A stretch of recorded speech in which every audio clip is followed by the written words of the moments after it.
নমস্কার, আমি cooking blog page থেকে সকলকে আমন্ত্রণ জানাচ্ছি আজকের রেসিপিতে। আজকের রেসিপি কাতল মাছ, সজনে ডাঁটা, আলু বেগুন দিয়ে কাতল মাছের ঝোল রান্নার রেসিপিটি সম্পূর্ণ দেখার অনুরোধ রইল। চলুন দেরি না করে রেসিপিটি শুরু করা যাক। চুলা অন করে একটি কড়াই বসিয়ে দিয়েছি, দিয়ে দিয়েছি তেল।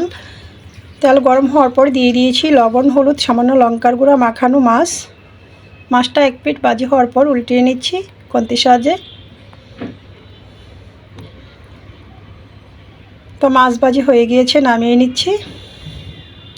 কাতল মাছের পরিবর্তে আপনারা রুই মাছ কিংবা চিংড়ি মাছ দিয়েও রান্নাটা করে নিতে পারেন, সেম প্রসেসে। একই পাত্রে দিয়ে দিয়েছি আরও খানিকটা তেল, ফোড়নে দিয়েছি জিরে, তেজপাতা।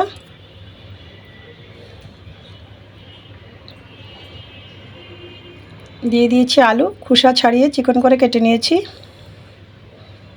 পরিমাণ মতো লবণ দিয়েছি, নাড়াচাড়া করে ঢাকনা দিয়ে দিয়েছি। ফিরে আসছি 5 থেকে 6 মিনিট পর। এ পর্যায়ে আমি দিয়ে দিয়েছি সজনে ডাঁটা, বেগুন, পরিমাণ মতো লবণ, পরিমাণ মতো হলুদ গুঁড়া, স্বাদ মতো লঙ্কার গুঁড়া, সামান্য পরিমাণে আদা বাটা। নাড়াচাড়া করে সবজিটা কষিয়ে নেব।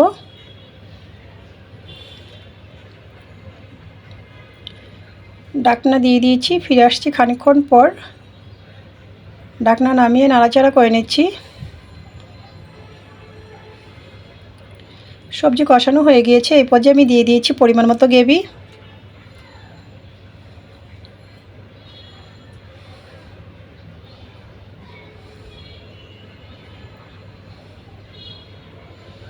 দিয়ে দিয়েছি ভেজে রাখা মাছ।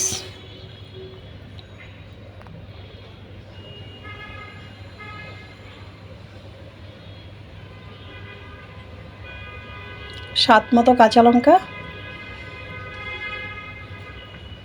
ঢাকনা দিয়ে দিয়েছি।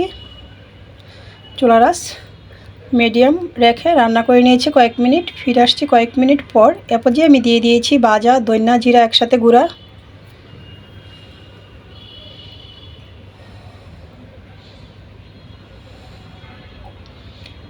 ঢাকনা দিয়ে আরও কয়েক মিনিট রান্না করে নিয়েছি।